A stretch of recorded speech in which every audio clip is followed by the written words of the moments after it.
little girl looked straight at the powerful billionaire in front of her and asked, "If you didn't want us from the beginning, why do you care now?" And a past, buried for 12 years. Before we get started, let us know in the comments where you're watching the video from, and don't forget to give the channel a thumbs up. Now, sit back, relax, and enjoy the story. The towering glass facade of Carter Industries loomed over the Seattle skyline, a symbol of power and prestige. Inside, the buzz of the company never stopped. Phones rang, keyboards clicked, and footsteps echoed through the lobby. Upstairs, James Carter sat in his corner office, staring at stock market reports on dual monitors. Numbers were nice, but they were never enough. James had built this empire from scratch. Every decision he made was calculated, efficient. That was how he thrived. Emotions complicated everything. He had learned to categorize. People existed in his world as either assets or liabilities. His assistant, Robert, who had been with him since the beginning, knocked once before entering. "There's a problem on the 25th floor." James barely looked up. "Then deal with it." Robert hesitated. "Perhaps you want to handle this yourself." James pushed his desk back.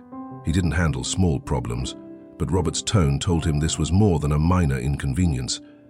The scene on the 25th floor was not what James had expected. The employees had gathered in the hallway, whispering.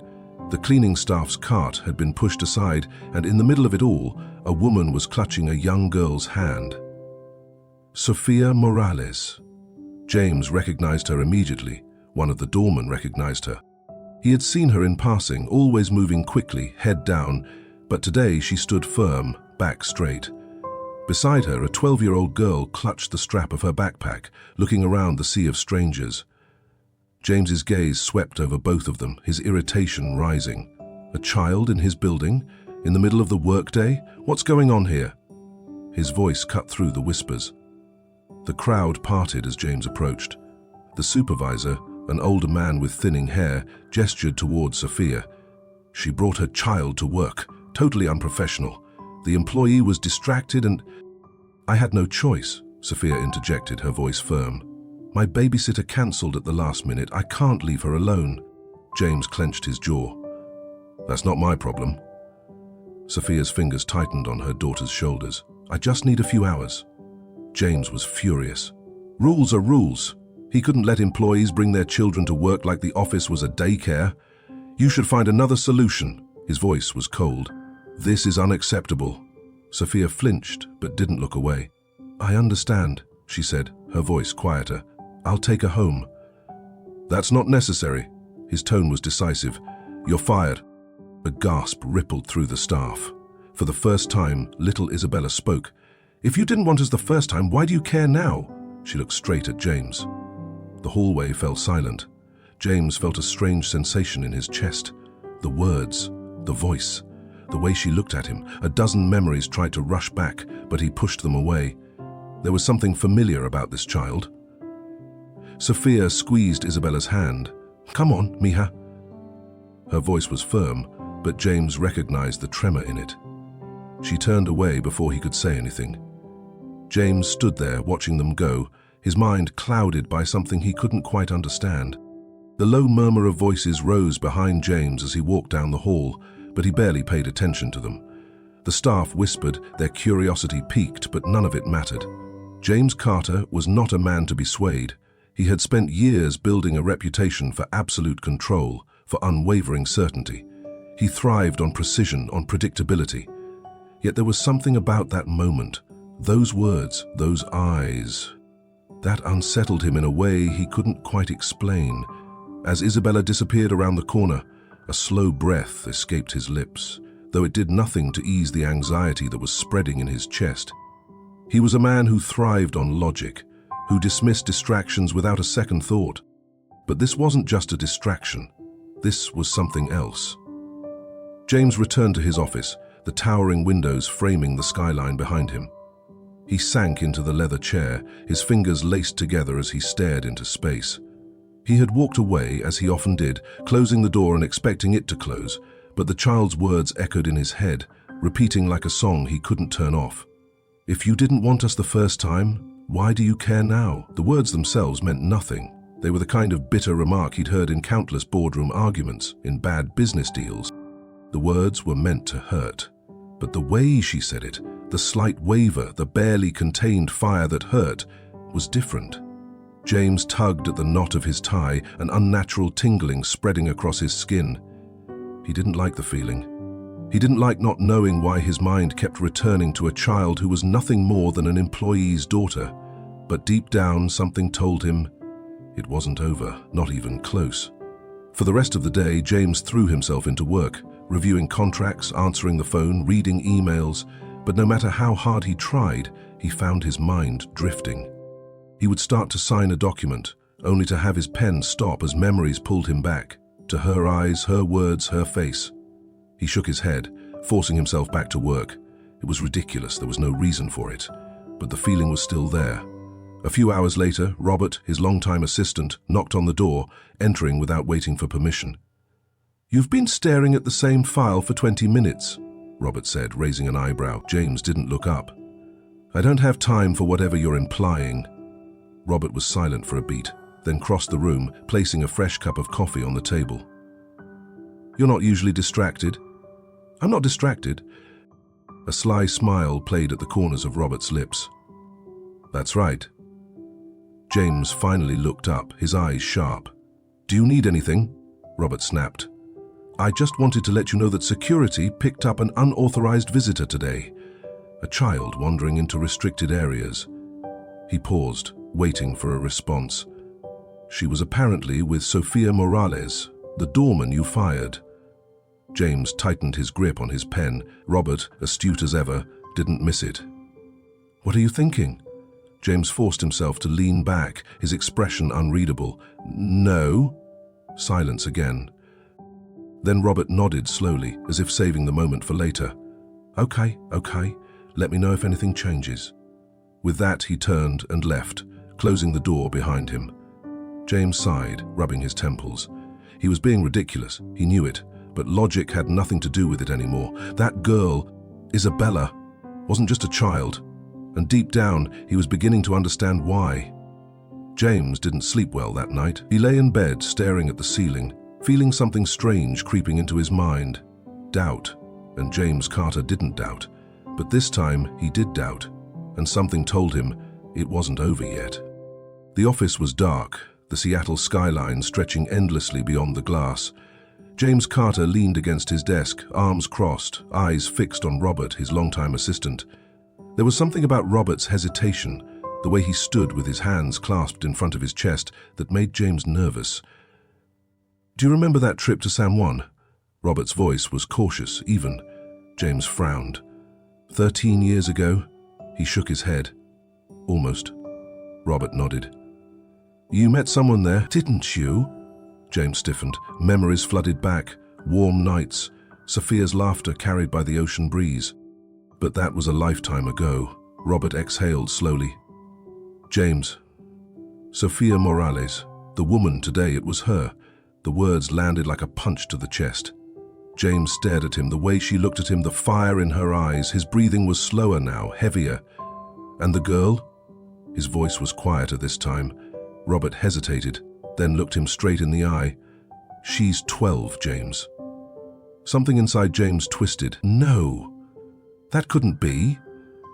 If she was yours, Sophia would have told you."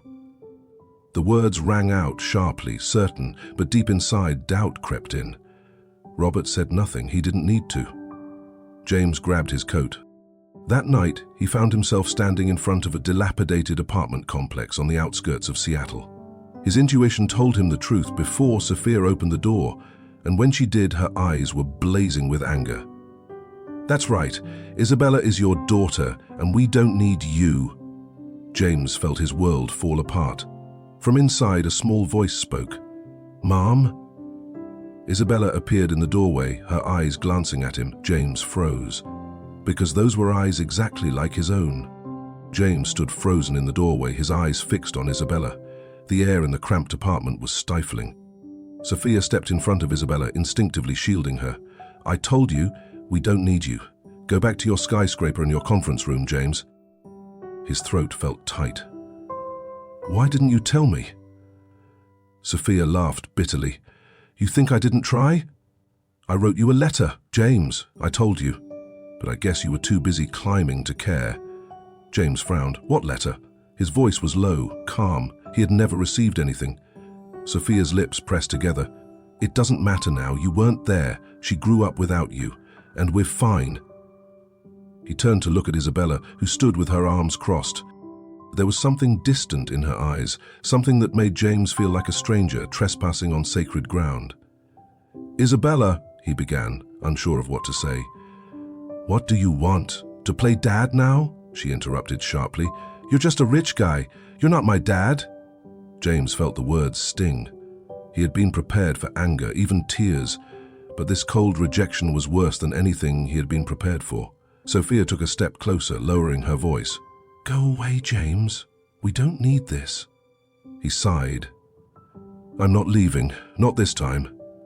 James spent the next few days thinking about Isabella.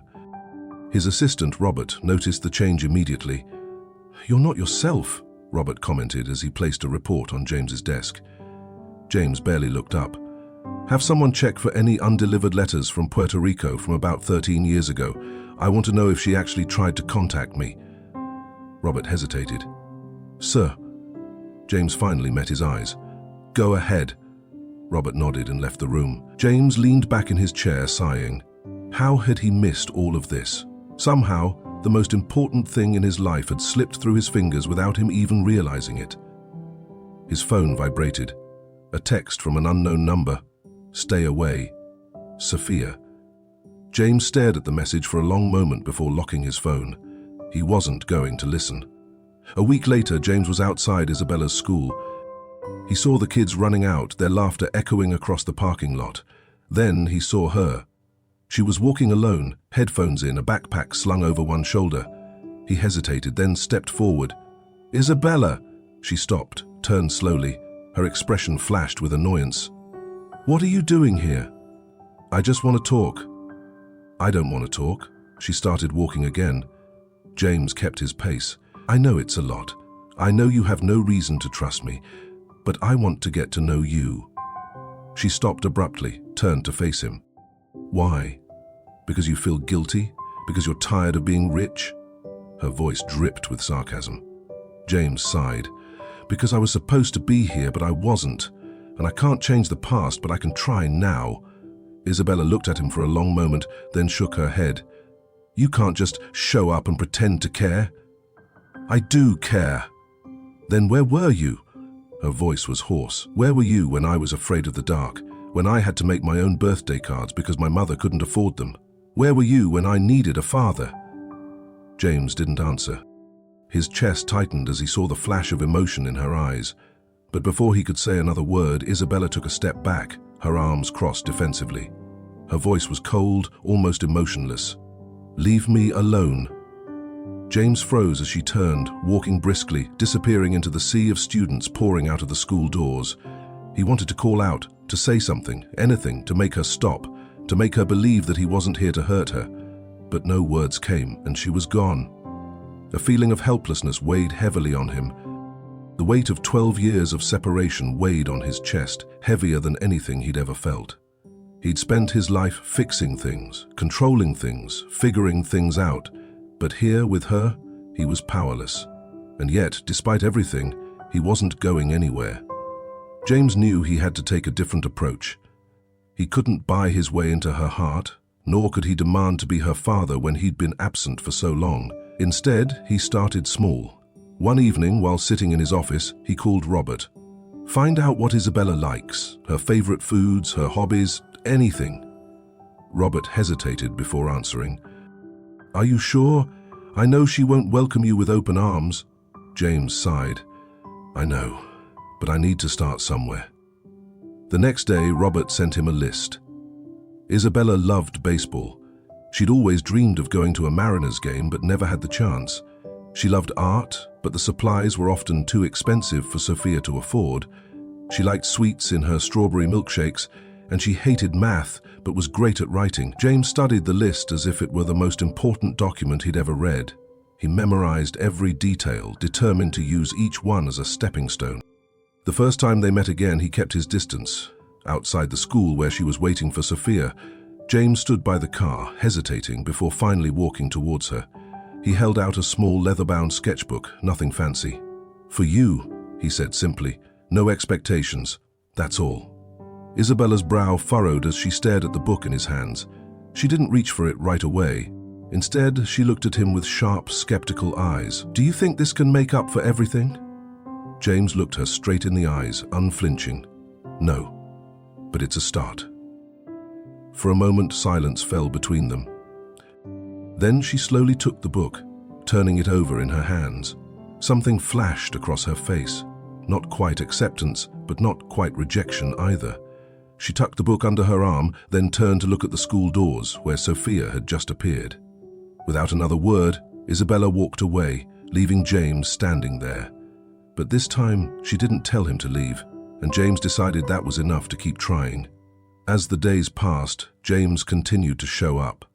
Not pushing, not demanding, just being there. He knew her favorite diner and sat a few booths away, pretending not to notice when she glanced at him. He'd sent her Mariners game tickets anonymously to her school, and though he wasn't sure if she'd accepted, he'd learned from Robert that she'd gone with Sophia. Then, one evening, something changed. James was sitting in his car outside their apartment complex, contemplating whether or not to go up, when Isabella emerged from the building. She was alone, her hood up and a small, uncertain expression on her face. She walked up to his car and knocked on the window. James rolled down the window, his heart pounding in his chest.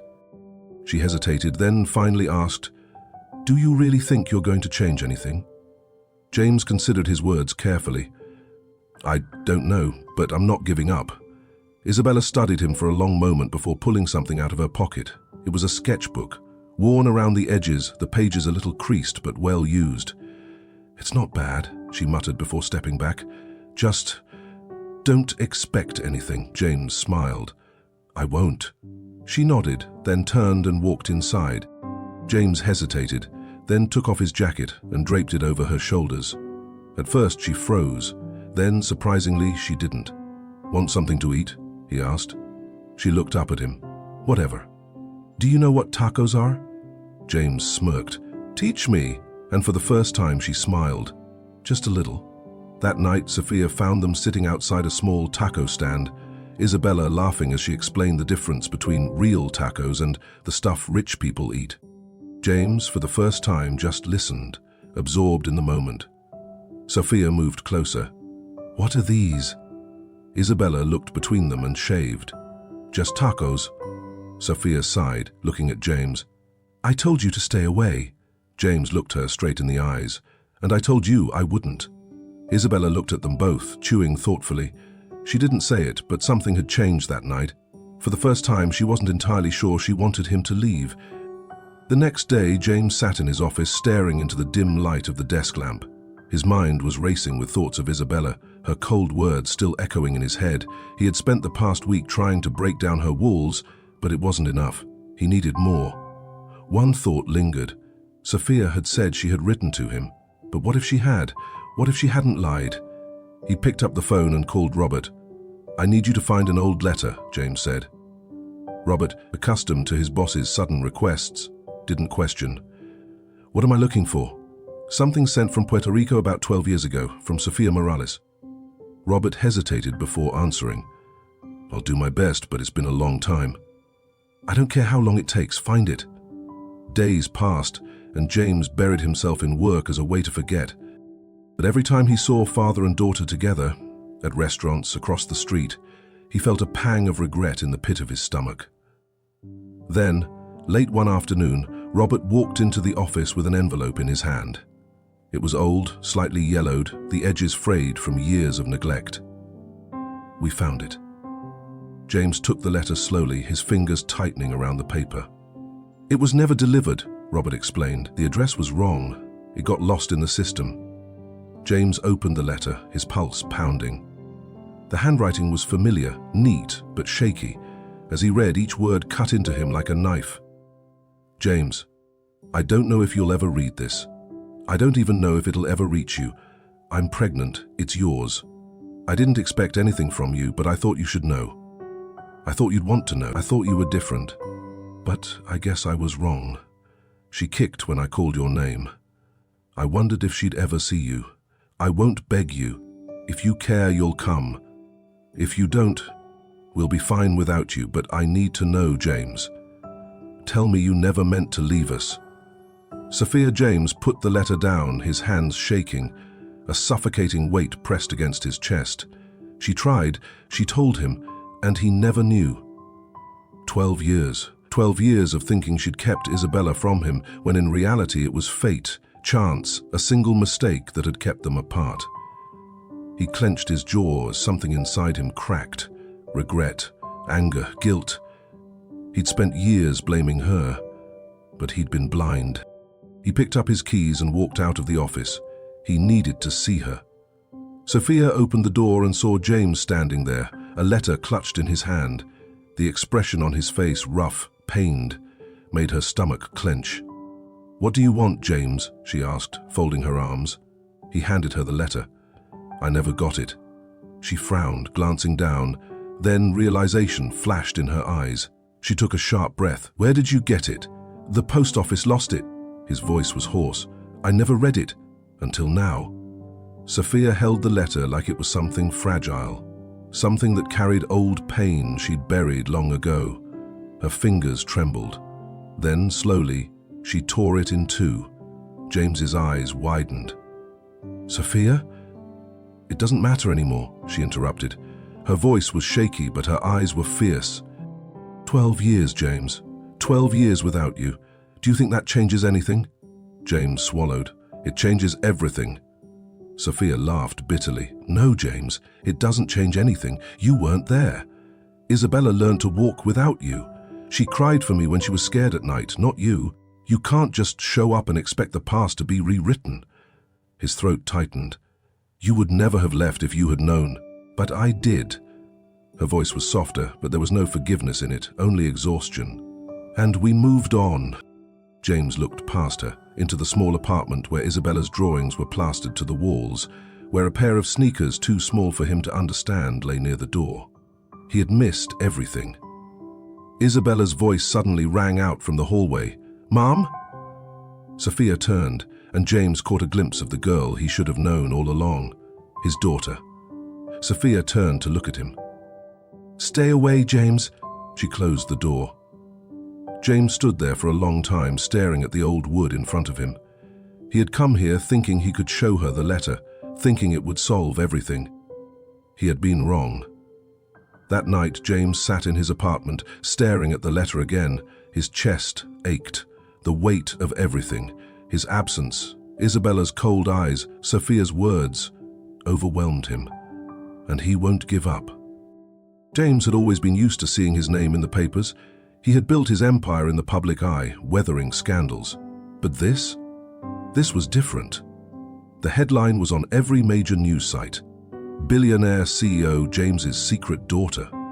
James sat at his desk, the morning paper crumpled in his clenched fist. The article speculated wildly, twisting the truth into an ugly tale. Secret child, affair, mother struggling in poverty while he lived in luxury.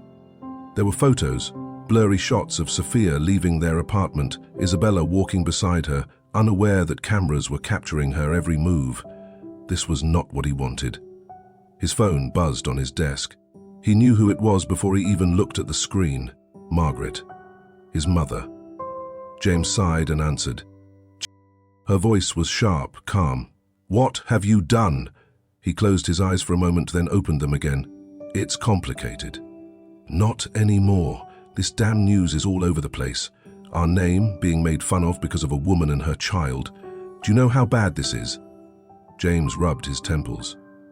"Not because of a woman and her child, Mother. My daughter." There was a long pause. When Margaret continued, her voice was quieter but no less sharp. "Then fix it, pay them, make it go away. This isn't just about you, James. This is about our company, our reputation." He gritted his teeth. "I won't pay them." "Excuse me?" "I told you I won't pay them. I won't abandon them." Margaret scoffed. "Don't be silly. What are you going to do? Play the father after 12 years? Do you think you can erase the past just because you suddenly feel guilty? James felt his hand tighten on the phone.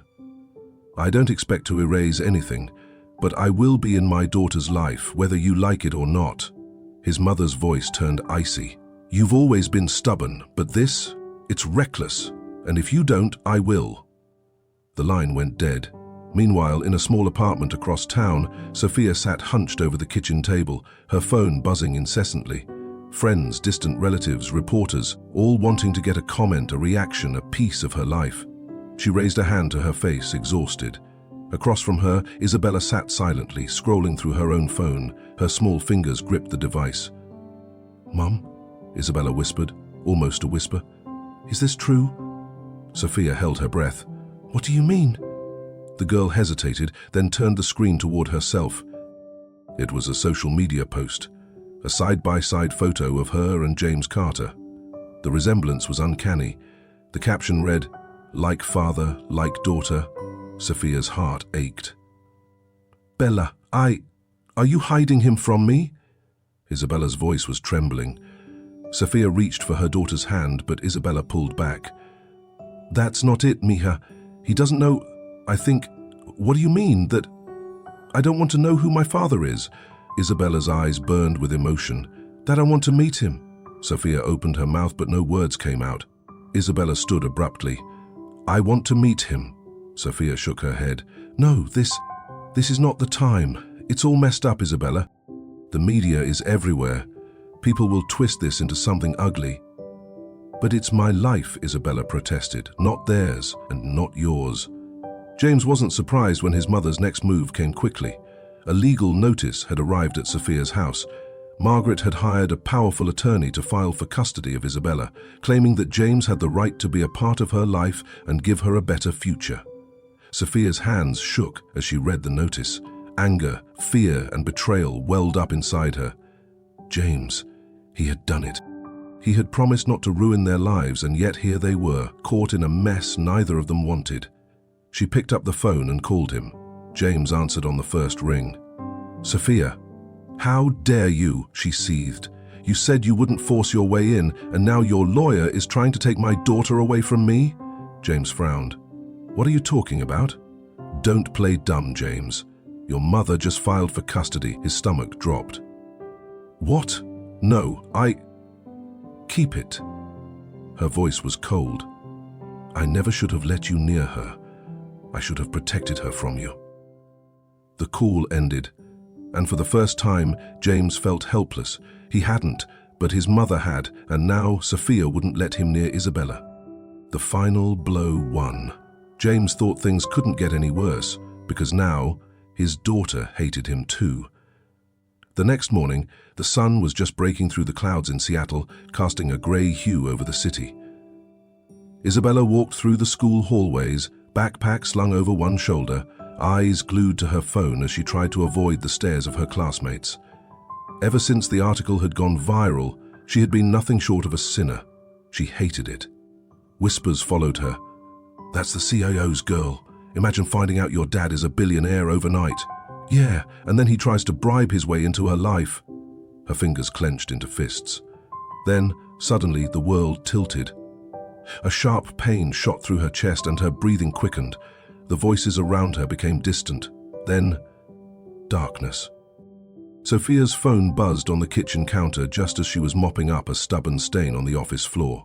She barely paid it any attention, assuming it was just another spam call, but something inside her told her to check. When she glanced at the screen and saw the school's number flashing, a sinking feeling settled in her stomach. She answered, holding the phone to her ear. "Hello?" The voice on the other end was calm, but urgent. "Mrs. Morales, this is Nurse Bradley from Isabella's school. Your daughter collapsed during class. We've called an ambulance." Sophia's entire body stiffened. "What?" "I need you here right away." Her vision blurred, and the mop slipped from her hand, clattering to the tile floor. She didn't even hear it. Her heart was pounding so hard she thought it would break her ribs. "I'm on my way," she choked out, grabbing her bag and running. She didn't remember driving to school. She didn't stop for red lights, the honking of horns she barely heard, and the prayers she whispered under her breath. When she finally got there, she put the car in park and drove away, pushing past the clerk who was calling her mind on one thing, finding Isabella. She stormed into the nurse's station, her breath coming in gasps. Her eyes darted around the room frantically until they settled on her child. On the gurney, her usually warm complexion pale and alarming, her lips tinged blue. Sophia gasped, her whole body shaking as she rushed forward, kneeling beside the gurney. She took Isabella's hand, holding it tightly. "Isabella, honey, I'm here," she whispered, barely recognizing her own voice. Isabella's eyelashes fluttered. Her brown eyes, usually so full of life, struggled to focus. "Mum," she hoarsely said, her voice weak, barely more than a whisper. Sophia's heart clenched. "Mom's here, honey. Hold on, okay? Hold on." The paramedics moved quickly, checking Isabella's vital signs, securing the oxygen mask to her face. One of them, a tall man with gentle eyes, placed a reassuring hand on Sophia's shoulder. "Ma'am, we need to take her now. You can come with us." Sophia nodded briefly before rushing into the ambulance. She never let go of Isabella's hand. The ambulance ride felt like an eternity in a blur. Sophia kept her gaze on Isabella, whispering comforting words she wasn't even sure her daughter could hear.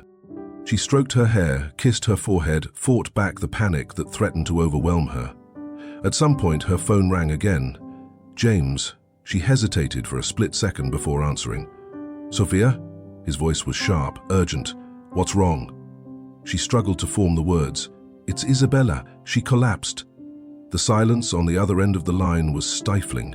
Then his voice dropped, filled with fear. "Where?" "Harborview Medical Center." "I'll be there." She barely had time to process the call before the ambulance pulled into the emergency room, the back door flying open. The paramedics moved with practiced urgency, wheeling Isabella into the hospital. Sophia ran beside them, clutching her daughter's hand, whispering desperate reassurances as they made their way through the brightly lit hallways. A nurse stopped her at the door to the trauma unit. "Mom, you have to wait here." "No," Sophia sighed. "I need to be with her." The nurse's expression softened. "I promise, we'll take care of her. You'll see her soon." Sophia stood frozen as the door slammed shut, separating her from Isabella. And then she sank into a chair, covering her face with her hands, and finally let the tears fall. Sophia climbed in, her heart pounding as they raced to the hospital. James was in a board meeting when his phone rang. It was Robert's number. He ignored it. Then it rang again, and rang again. Frustrated, he finally answered. "It better be..." "It's Isabella." Robert's voice was urgent. "She collapsed at school. She's in the ER." James didn't even reply. He grabbed his coat, ignoring the confused looks from the directors as he hurried out of the office. When James arrived at the hospital, Sophia was pacing outside the ER, her face tight with worry. When she saw him, her body stiffened. "What are you doing here?" she asked, her voice strained. "Where is she?" James asked, panting. "Inside." Sophia crossed her arms. "But she's my daughter. You can't barge in and act like you've been here all along." James clenched his jaw. "Sophia, I don't care how you feel about me right now. I care about Isabella." "What's wrong with her?" Sophia hesitated, then sighed, rubbing her temples. "The doctors say it's a congenital heart defect. She's had it since birth. I don't know." James's stomach twisted. "Will she be okay?" "She needs surgery," Sophia whispered. "Soon. But my insurance..." "Don't," James cut her off. "I don't care about the cost. I'll handle it." Sophia looked at him, something flashing in her eyes. "It's not just about the money, James." "I know." His voice was hoarse. "But I have the money, and I will use it." Hours passed in the hazy waiting room, doctors coming and going, the steady beep of monitors behind closed doors. James stood by Isabella's bed, watching her chest rise and fall, the IV taped to her small hand. He had seen power before. He had controlled the fate of multi-million-dollar contracts. But this was something he had no control over. Sophia sat in a chair by the window, watching him carefully. "Why are you still here?" James didn't take his eyes off Isabella. "Because you should have been here a long time ago," Sophia sighed. "James?" "I don't expect you to believe me," he interrupted, "but I'm not going." The room fell silent. Then Isabella stirred. James leaned closer as her eyelids fluttered. As she focused, she looked at him, not with anger, not with resentment, but with something fragile. "I don't want to die without knowing my father." James felt his heart break. Sophia's breath hitched. James reached for Isabella's hand and squeezed it. "You're not going anywhere, Izzy, I promise." Sophia stood outside the hospital room, her arms wrapped tightly around herself. She had spent years convincing herself that James was bad, that he never cared, but inside she saw another man. A father, desperate not to lose his child, and for the first time she wondered if she was wrong. James had spent his life making ruthless decisions that had made Carter Industries one of the most powerful corporations in Seattle. But as he stood in the hospital hallway, watching Isabella fight for her life, he realized something. Power and wealth meant nothing if he lost his daughter. For years, he had convinced himself that emotional detachment was necessary for success. That very detachment threatened to cause him to lose the only thing that truly mattered. The morning after Isabella's surgery, James sat in his office, staring out the floor-to-ceiling windows. The city stretched out before him, but for the first time he felt empty. A knock on the door pulled him from his thoughts. Robert entered, holding a file. "James, the board is asking for confirmation. Are you serious?" James nodded. "I'm resigning, effective immediately." Robert hesitated. "Are you sure? Carter Industries is not as important as my daughter," James interrupted. Robert sighed, nodding in understanding. "Then I'll arrange it." As James signed his resignation, a sudden sense of relief washed over him. He had built this empire from nothing, but now, for the first time in his life, he was choosing something bigger than himself. Margaret Carter was waiting for him when he arrived at the Carter estate that evening. She sat in the clean, perfectly arranged living room, her expression unreadable. "I heard about your decision," she said coldly, pouring herself a glass of wine. "You're always impulsive, James, but this is stupid." James remained standing. "I didn't come here to listen to a lecture. I came to tell you in person that I'm done." Margaret's eyes flickered. "Done? With what?" "With you. With this last name dictating my every decision, with playing a role I never valued." He stepped forward. "I have a daughter, and I will not make the same mistake twice." Margaret's lips pressed into a thin line. "You think you can just walk away after all I've done to build this legacy?" James laughed humorlessly. "Your legacy is built on control, but I refuse to let you control me anymore." Margaret set her glass down with a clink. "Then don't expect me to be there when you fail. I won't." And with that, James walked out, free at last. Back at the hospital, Sophia sat by Isabella's bedside, stroking her hair gently. The girl's breathing was even now, her cheeks no longer pale. The surgery was a success, and while recovery would take time, the worst was over. A soft knock on the door made Sophia look up. James stood there, hesitant. "Can I come in?" Sophia nodded, stepping aside as he approached Isabella's bed. He stared at his daughter, his expression unreadable, before finally sitting down. "She's strong," Sophia murmured, watching him carefully. James swallowed. "She got that from you." For the first time, Sophia saw something raw in his eyes. Regret. Love. A kind of weakness she never thought James Carter could have. They sat in silence until Isabella stirred. Her eyes opened, and for a brief moment she looked at James without anger. He hesitated, then reached out and took her hand, fully expecting her to pull away, but she didn't. Instead, her small fingers curled around his. James felt something in his chest tighten. "Hey, Izzy." She looked at him for a long moment, then whispered, "Maybe you're not so bad." James let out a shaky breath, a small, grateful smile forming. It wasn't full forgiveness, not yet, but it was something, and for the first time, he had hope. James had spent years negotiating billion-dollar deals, making decisions that shaped industries, but nothing in his life had ever felt as difficult as this. Learning to be a father. The days after Isabella's surgery passed slowly, filled with careful steps and quiet gestures. James lingered in the hospital longer than necessary, staying present though unsure how to fill the void between them. One morning, while Isabella was resting, James walked into her hospital room, a bag of books in his hand. He hesitated before placing them on her bedside table. "I didn't know what you liked, so I got a bunch of different things," he said sheepishly. Isabella eyed the bag warily before reaching for it. A soft smile tugged at the corners of her lips. "Do you have Percy Jackson?" James cleared his throat. "Robert said it was a good choice." "Robert?" She raised an eyebrow. "Your assistant?" James scratched the back of his neck. "He has a kid. He knows more about this than I do." Isabella laughed in surprise. "Yeah, you're right." For the first time, James felt like he was doing her a favor. When Isabella was discharged from the hospital, the atmosphere between them had changed. The tension hadn't disappeared, but it had eased. James was still an outsider in her world, but no longer a stranger. Sophia was still cautious. She'd spent more than a decade building a life without him, and she wasn't ready to let him in so easily. But James was determined. "Let me help you," he said one evening when he arrived at their apartment with bags of groceries. Sophia crossed her arms. "James, you don't have to." "I know I don't have to. I want to." Sophia studied him before stepping aside. "Fine. Let's see if you can survive making dinner." James was a terrible cook, it turned out.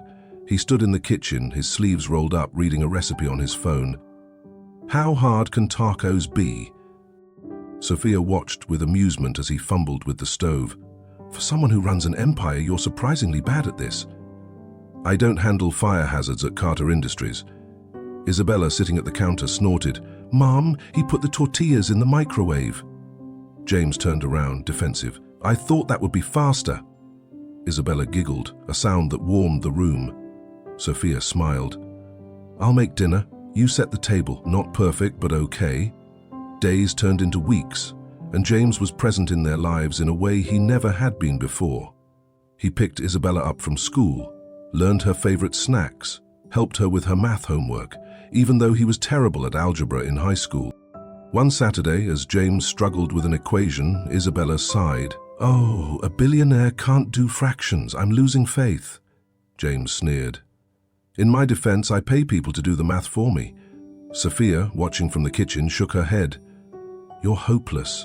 But she was smiling. One evening, James took them out to dinner. It was simple, just a little Italian place in their neighborhood, but to him it was a fancy dinner. Isabella picked at her pasta, then glanced at James. "So, does this mean we're like a normal family now?" James tightened his grip on his fork. "I don't know if I deserve that." Sophia looked between them but said nothing. Isabella tilted her head. "I think you're trying, and that counts." James exhaled, something tight in his chest finally loosening. "I am." That night, as they walked home, Isabella ran ahead a little, the night breeze playing with her hair. She stopped at the entrance to the apartment, turned to look at James. "Maybe you're not so bad." James held his breath. Not much, but to him it was all. James had always known control. Every step of his career had been meticulously planned, every move calculated for success. But for the first time in his life, he faced something he couldn't strategize his way out of. Sophia was leaving. It started with an email. Sophia had been offered a high-paying job in San Diego, a fresh start in a city far away from the media storm, far away from James. She read the offer multiple times, her heart warring between logic and emotion. That evening, she sat across from James at their kitchen table, the soft hum of the city outside filling the silence. "I got a job offer," she said finally. James looked up from helping Isabella with her school project, his expression unreadable. "Where?" Sophia hesitated. "San Diego." James set down his pen. Isabella, sensing the tension, looked between them before excusing herself to her room. The air thickened. "When?" James asked, his voice measured. "They want me there in a month," James exhaled, rubbing his hands together slowly. "Is this what you want?" Sophia crossed her arms. "It's a good opportunity, a fresh start, and Isabella, she deserves normalcy." James nodded slowly. "And where does that leave us?" She swallowed. "I don't know." He didn't react, didn't beg. Instead, he leaned forward, eyes steady. "Then I'll follow." Sophia blinked. What? James's voice was quiet but firm. If you go, I go. Sophia's lips parted, shock washing over her. You'd leave Seattle? Leave your company, your empire, everything? James held her gaze. Your everything. Her breath hitched. Sophia spent the next week trying to convince herself that James wasn't serious. But every time she looked at him, she saw something she hadn't before. Certainty. He started making arrangements, quietly dissolving his last ties to Carter Industries, preparing for a life not defined by boardrooms and stock prices. The phone rang, the sound cutting through the quiet evening like a knife. James glanced at the screen and immediately recognized the caller, Margaret Carter, his mother. He had expected this call, but that didn't mean he welcomed it. Sighing, he put down the stack of papers he was looking at and picked up the phone. James, Margaret's voice was as sharp and calm as ever, but there was an unmistakable note of disapproval in her words. Tell me I didn't read the title right. Tell me you didn't actually do this. James remained silent, letting her words sink in. He had spent his life under Margaret's watch, her expectations shaping the man he had become. For years he had followed her lead, adhering to the Carter legacy with precision and objectivity. But this was different. This, she continued, her voice growing sharper, is absurd. You're throwing everything away. For what? For a woman who barely matters? For a child who doesn't even know you? James closed his eyes for a moment, breathing slowly to steady himself. He'd heard his mother speak in this tone 1,000 times before. Tight, commanding, unwilling to be challenged. But this time, it didn't work. He opened his eyes and answered, his voice steady and steady. For my family. The words were simple but unwavering. There was no hesitation, no uncertainty. They weren't up for debate. For a moment, there was silence on the other end of the line. Then Margaret let out a small, bitter laugh, the kind that sounded amused but also contemptuous. Your family? She repeated mockingly. James, don't be naive. This woman and her child, a child you didn't even know about until recently, do not define your future. They are not part of the Carter legacy. You are making decisions based on emotion, and emotion has never served you well. You have built everything on logic, on control, and now you are abandoning all of that? James leaned back in his chair, glancing out the towering windows of his office. The Seattle skyline stretched out before him, the city teeming with life. For years, this had been his world. Boardrooms, contracts, the relentless pursuit of success. He had believed this was all there was to it. Until Isabella. Until Sophia. You're not giving up, James said finally. You're choosing what matters. Margaret let out a sharp breath, clearly unimpressed. And what happens when you realize you've made a mistake, when this fantasy collapses around you and you're left with nothing? James gripped the phone. He had made mistakes before, many times, but this was not one of them. I won't, said simply. His mother was silent for a few seconds, and for the first time James wondered if she was surprised, if, deep down, she believed he would surrender, that he would return to the carefully constructed life she had laid out for him. But she had underestimated him. Okay, she said finally, her voice colder than before. Then don't crawl back. The call ended before he could answer, but he didn't intend to. James stared at the screen for a moment before setting the phone down on the table. The weight of his decision should have been overwhelming, but strangely it wasn't. Instead, there was a quiet certainty settling in his chest. Meanwhile, across the apartment, Isabella huddled on the couch, her fingers absent-mindedly tracing the edge of a book she wasn't actually reading. She'd overheard snippets of James and Sophia's conversations, whispered voices and cautious words exchanged behind closed doors. She didn't know what to make of it all. She'd lived her whole life without a father, and now, suddenly, here he was. A man she barely knew, a man for whom the past 12 years had been little more than a name on paper. Part of her wanted to push him away, to keep the walls she'd built around herself intact, but another part, a part she wasn't ready to admit, was curious. That evening, as the apartment settled into its usual silence, Isabella found herself standing outside the living room. The soft glow of a lamp illuminated James, who was sitting in an armchair reading. He hadn't noticed her yet. Taking a breath, she stepped inside. Are you really coming with us? James looked up from his book, surprised to see her standing there. He was used to Isabella keeping her distance, to the wall she had carefully built between them. James set his book down, studying her. "If you'll have me." She fidgeted, chewing on her lip before finally whispering, "I think I'd like that." James felt his chest tighten, warmth spreading through him. Sophia, however, was struggling. One evening, as they walked by the waterfront, she finally stopped and turned to him. "James, are you really ready for this? Leaving behind everything you built?" James reached for her hands, his touch gentle but sure. "I built an empire, Sophia, but I never built a home." Tears welled in her eyes. "You hurt me. For so many years I hated you," James nodded. "And you have every right to. I don't deserve forgiveness, but I want to try." She looked at him for a long moment, then exhaled shakily. "Maybe. I want to try too." James smiled softly. "That's enough for me." As they stood there, the city lights reflecting in the water, Sophia realized something. She might still love him. And for the first time, that didn't scare her. The day they left Seattle, the sky was clear. No looming rain, no grey clouds, just the promise of something new. James sat behind the wheel of a moving truck, following closely behind Sophia's car. Isabella sat in the passenger seat beside him, earbuds in, looking out the window. James glanced at her. "You okay?" She shrugged. "I guess it's weird." "Leaving?" James nodded. "Yeah, but sometimes change is good." She was quiet for a moment, then looked at him. "You ever lived in a small town before?" James smirked. "Nope." "First time," Isabella grinned. "This should be interesting." Their new home was nothing like the towering penthouses James had once lived in. It was small, tucked away in a quiet town where everyone knew everyone. The house itself was cozy, white with blue shutters, a front porch big enough for lazy afternoons, and a backyard that Isabella immediately claimed for herself.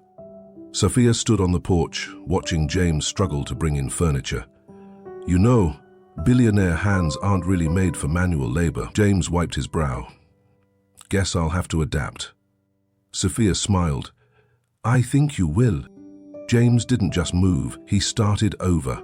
Instead of building another corporate empire, he opened a small community business, a bookstore, cafe, something simple, something that connected him to people. He spent his days stacking shelves, brewing coffee, and listening to stories from locals who didn't care about his past. It was strange at first. No board meetings, no stock reports, just conversations, quiet moments, and the steady rhythm of a life he had never known before, and he loved it. Isabella adjusted too. She made friends at school, joined the soccer team, and even started spending more time with James. One evening after a long day at the cafe, James found her sitting on the porch swing, looking up at the sky. He sat beside her. "What's on your mind?" She hesitated before speaking. "I used to think you didn't care." James swallowed hard. "I did, I just didn't know how to show it." She looked at him, then slowly reached over and took his hand. "I know that now." A pause. Then, softly, she said, "Good night, Dad." James felt his chest tighten. He had waited years to hear that. "Good night, Izzy." One evening, after Isabella had gone to bed, James and Sophia sat outside, sharing a quiet moment under the stars. The warm night air carried the scent of freshly brewed coffee from inside. Sophia turned to him. "You really gave up everything for this?" James smiled. "No. I finally found what matters." Sophia searched his eyes for a long moment, then reached up and cupped his face. "James?" She didn't need to say anything else. She leaned in, pressing her lips softly against his. A kiss filled with all the years they had lost and all the ones they had ahead of them. James pulled her closer, deepening the kiss, promising without words that he wasn't going anywhere. Final line. James Carter, once a man of power and wealth, had finally found what truly mattered, a family. The day they left Seattle, the sky was clear. No looming rain, no grey clouds, just the promise of something new. James sat behind the wheel of a moving truck, following closely behind Sophia's car. Isabella sat in the passenger seat beside him, earbuds in, looking out the window. James glanced at her. "You okay?" She shrugged. I guess it's weird. Leaving? James nodded. Yeah. But sometimes change is good. She was quiet for a moment, then looked at him. You ever lived in a small town before? James smirked. Nope. First time. Isabella grinned. This should be interesting. Their new home was nothing like the towering penthouses James had once lived in. It was small, tucked away in a quiet town where everyone knew everyone. The house itself was cozy, white with blue shutters, a front porch big enough for lazy afternoons, and a backyard that Isabella immediately claimed for herself. Sophia stood on the porch, watching James struggle to bring in furniture. You know, billionaire hands aren't really made for manual labor. James wiped his brow. Guess I'll have to adapt, Sophia smiled. I think you will. James didn't just move, he started over. Instead of building another corporate empire, he opened a small community business, a bookstore cafe, something simple, something that connected him to people. He spent his days stacking shelves, brewing coffee, and listening to stories from locals who didn't care about his past. It was strange at first. No board meetings, no stock reports, just conversations, quiet moments, and the steady rhythm of a life he had never known before. And he loved it. Isabella adjusted too. She made friends at school, joined the soccer team, and even started spending more time with James. One evening, after a long day at the cafe, James found her sitting on the porch swing, looking up at the sky. He sat beside her. What's on your mind? She hesitated before speaking. I used to think you didn't care. James swallowed hard. I did. I just didn't know how to show it. She looked at him, then slowly reached over and took his hand. I know that now.